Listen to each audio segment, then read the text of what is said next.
Britain and black bodies are completely intertwined as far as this version of Britain exists. Black history and British history are the same thing. Why haven't we been learning about them together?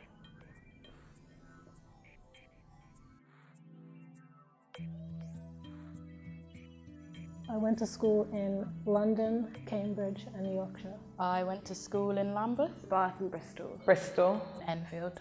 In primary school, my mum took Black History Month for us every year for 10 years. So luckily I got a different experience to most.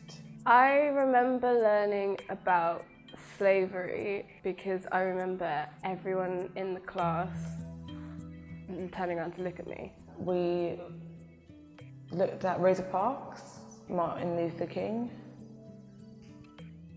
And I'd probably say those were the only two. It was part of the curriculum. They had to do it. There was no kind of passion or interest to kind of impart any kind of knowledge or any kind of sense of, okay, these are really great black people that, you know, did these great things. Got to see the brilliance of black people, which I didn't appreciate at the time, but now looking back, I realise not a lot of other kids got that. Black people just weren't considered at my school. They weren't a part of history. They didn't exist in history. They existed in Africa, which was a continent that was really far away, but that isn't a place that they thought contributed to like the history of the world. Disengaged. We were disengaged in a history that we should have been engaged with, and I thought that was a real shame. I learned through my degree, did sociology, like that was the first time I learned about Sarah Baartman and like things like that, like just, it completely opened up my mind, and I didn't realise how little I knew before and how little I'd been taught in secondary school.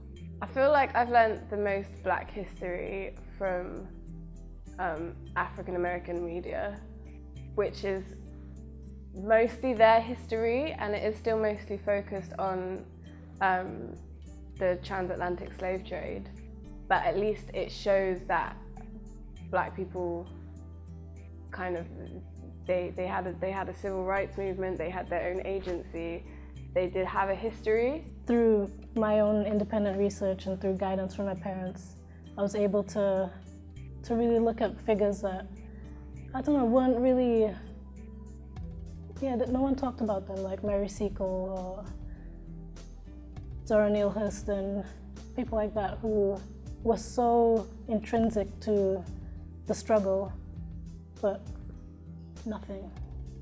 In the way that we looked at kind of Shakespeare and like Yeats and all that kind of stuff, I would have really liked to have looked at a black writer or a black romantic poet or someone like that.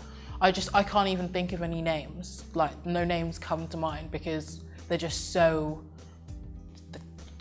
been pushed to the side, basically. We definitely need to have more black teachings, more positive history on black people and black culture. I don't really know much about African history.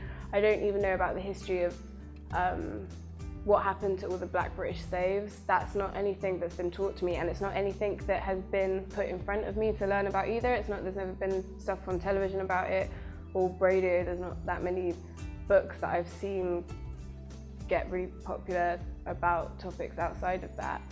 So anything that I do know, I've learned because I've thought of a question and looked it up on the internet. I remember learning history for GCSEs and it was like, Britain's great, we did great things, we're wonderful, when British history is horrible and horrific and we've taken and raped and pillaged around the world, and that's why Britain is great, for all the bad things it's done. And I think we should be taught that. Like in Germany, they're ashamed of their history, they're ashamed of their past. Britain, we're not proud of it, and I don't think that's a realistic view of this country. I think that's part of the problem in terms of why our country has such a kind of deluded sense of pride, because no one learnt about all the atrocities that were involved in kind of like Commonwealth countries, colonisation. Like you learn about it like in a really skimmed over fashion. So I think it would be really, really good to kind of have a more well-balanced teaching of British history, which I think would in turn develop more respect towards other nations. In order to have real discussions and debates, we need to know about things in its entirety. And as Chimamanda said, there is danger in a single story. I think when teaching young kids about the empire, it's immoral to teach it and not talk about race, because it has created the entire structure of racism that exists now. That's where that came from. It's terrible what we've done, and we should own up to it. And I think then that's when we start healing and learning and treating everyone a bit better, when we see it from the other side rather than just pretending that we're this perfect little island that can do no wrong, and we've done the most wrong in the world, probably. Acting like it was this great feat that was unique to England that no other country has ever done, as if it's an impressive thing, is very damaging when you're an ethnic minority in a class, or not even an ethnic minority in a class. It's damaging to any child in that class because it's given them a skewed view of what that entire period of history did to the world. They see it as a good thing that created economy and money, and don't link it to now and the environment that they live in now and what's going on now. And you can't do that to children. Like, I feel like that's lying to them. I feel like that's really not, yeah, I'm totally with Jeremy Corbyn. We should be teaching about the empire as one of the most destructive things that has ever happened in human history.